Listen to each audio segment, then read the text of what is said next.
Marjorie Taylor Greene had her nonsense shut down to her face by a Democratic congresswoman on the House floor.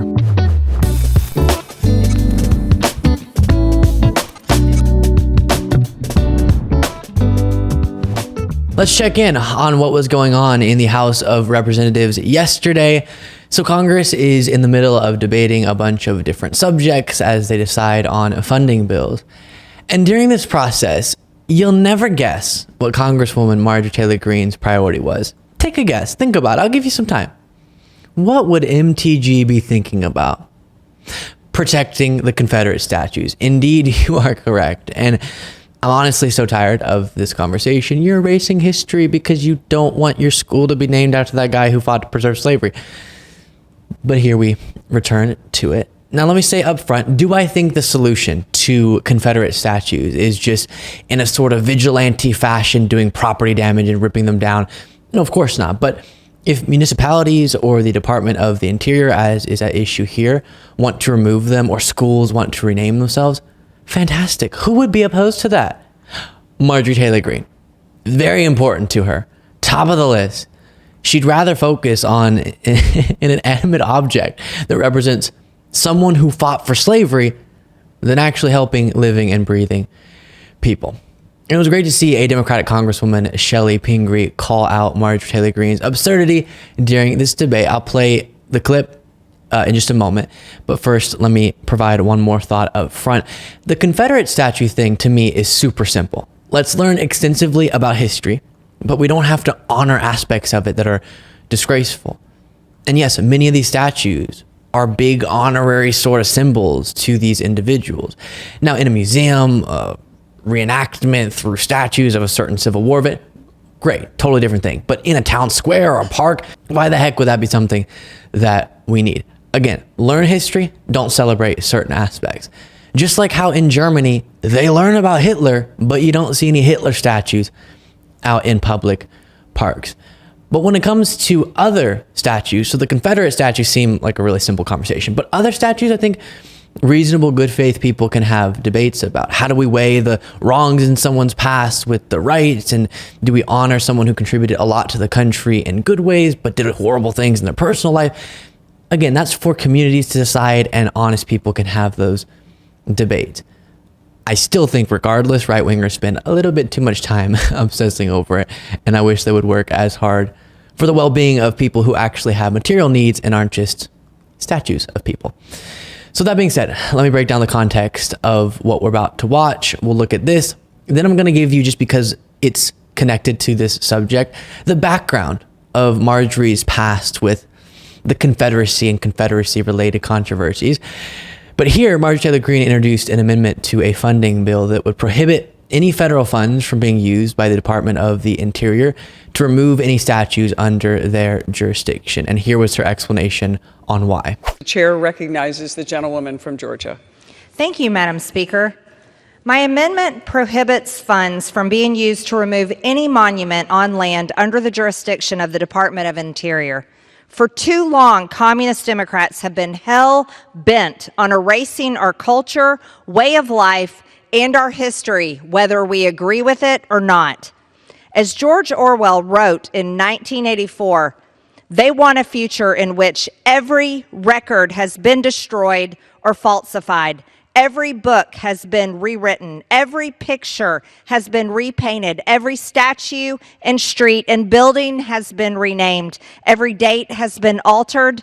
And that process is continuing day by day and minute by minute.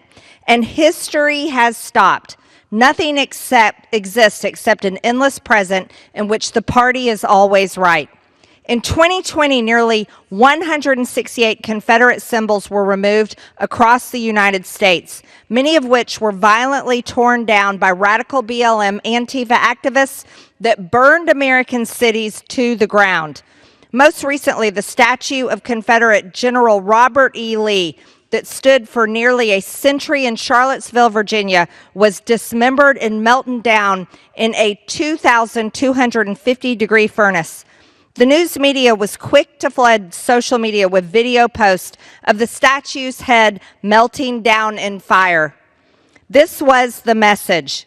The communists in our country have made it clear that they will not stop with Robert E. Lee and will continue to do this until George Washington's statue is burning in fire. So it's communist, I guess, for the city of Charlottesville to say, hey, maybe we don't want to have a city park called Lee Park where there's a big statue of Robert E. Lee. As a reminder, in case you just weren't around for history class, who was Robert E. Lee? I'll just simplify it down for time. If he had gotten his way, black people would have remained slaves. Do we really need a park celebrating that? Also, why was she talking about the statue being melted down or whatever? Like it was some act of horror. Oh my gosh. And then his head was melted. Marjorie, inanimate object. That's what we're talking about. You could have spent your breath, Marjorie, instead advocating for Congress to address the massive number of people experiencing food insecurity in this country, for example, or who are below the poverty line, or who don't have access to proper health care. But no, the poor slab of earth elements is the real victim. Okay, and then let me just quickly summarize a few things that happened, and then we'll jump forward to where Congresswoman Pingree calls out Marjorie Taylor Greene. So Pingree jumps in and makes a reference to all statues being at issue here under the Department of the Interior's jurisdiction. So then a Republican Congressman Ryan Zink jumps in and says, no, we're only wanting to protect founding fathers, statues of them specifically. But then Pingree corrects him with the text of Marjorie's amendment that says all statues. So then Marjorie has a chance to talk, and you'll see the end of this in the clip I'm about to show you. And she's still just ranting about Robert E. Lee. And she says she's talking about all statues, that's the focus, but she's really just obsessed with the Confederate ones. And with that context in mind, here's the end of Marjorie's rant. Then you'll see Congresswoman Pingree calling her out. The Democrats will do nothing to stop their attempts to destroy our nation's history, and we must protect it. I urge my colleagues to vote for my amendment, and I urge its passage. Thank you, Madam Speaker, and I yield. The gentlewoman from Georgia yields. The gentlewoman from Maine.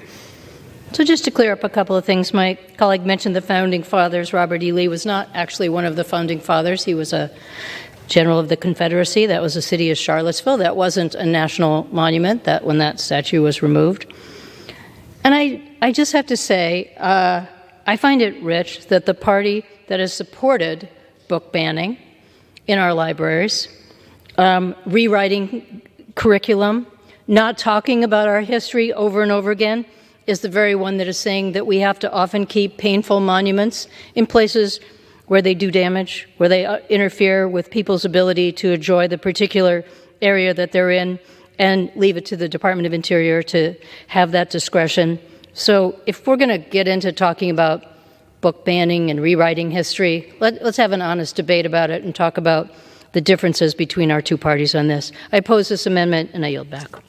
Yeah, so Shelley Pingree is correct on so many fronts. Marjorie's fellow Republican, in the part that I quickly recapped, was trying to save her a little bit, make the amendment sound more reasonable, saying they're only trying to prevent founding fathers from having their statues removed. But then Marjorie's response is just continuing to rant about Robert E. Lee. So then Pingree correctly notes, just to clarify to the previous Republican congressman who tried to make this statement, Robert E. Lee isn't a founding father, and that's who she's focused on.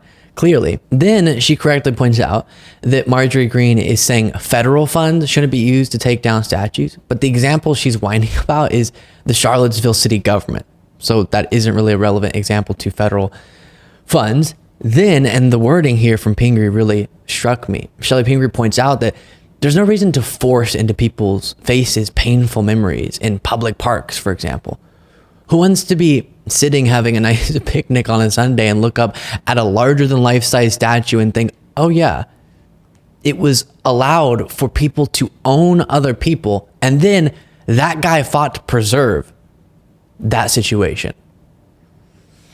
And then Shelley Pingree's final devastating point is saying, really, Marge, you're the one to complain about history being erased, which is not what taking down Confederate statues is, but you're a part of the movement actually trying to do that every single day. Now, I mentioned Marjorie's past debacles when it comes to the Confederacy. Let's reflect on those. A few months ago, she released a video while she was working out in her garage, and see if you notice something in the background.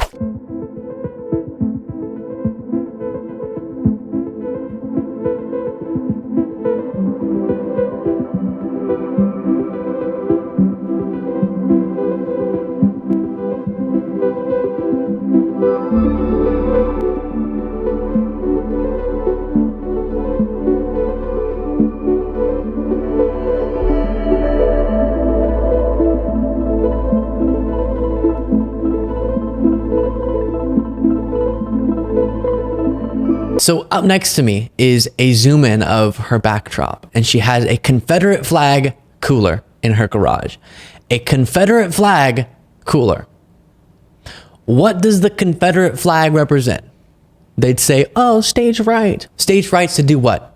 Own people. Then, and this is so ridiculous, a while back, she posted a photo on Instagram, and she's at this monument. She's saying, you know, I stand for our history, and visited this Confederate soldier monument. And then people realize that's a Union soldier's monument. So in one post, she's able to emphasize that she's far too fond of the Confederacy. And also, and how do I say this properly? The stove is turned on, but the gas ain't flowing, if you know what I'm saying. I'm not sure if that's an established phrase, but if it's not, it should be one. And while we're on the subject of the Confederacy, you might remember this video of Nikki Haley when she was governor of South Carolina that resurfaced when she started running for president, where she said this. You know, for those groups that come in and say they have issues with the Confederate flag, I will work to talk to them about it. I will work and talk to them about the heritage and how this is not something that is racist. This is something that is a tradition that people feel proud of, and let them know that we want their business in this state, and that the flag where it is was a compromise of all people, that everybody should accept as part of South Carolina. Would you support a Confederate History Month in this state? I mean, yes, it's part of a traditional, you know, it's part of tradition. And so when you look at that, if you have the same as you have Black History Month and you have Confederate History Month and all of those, as long as it's done where it is in a positive way and not in a negative way. A Confederate History Month, she says, just like Black History Month.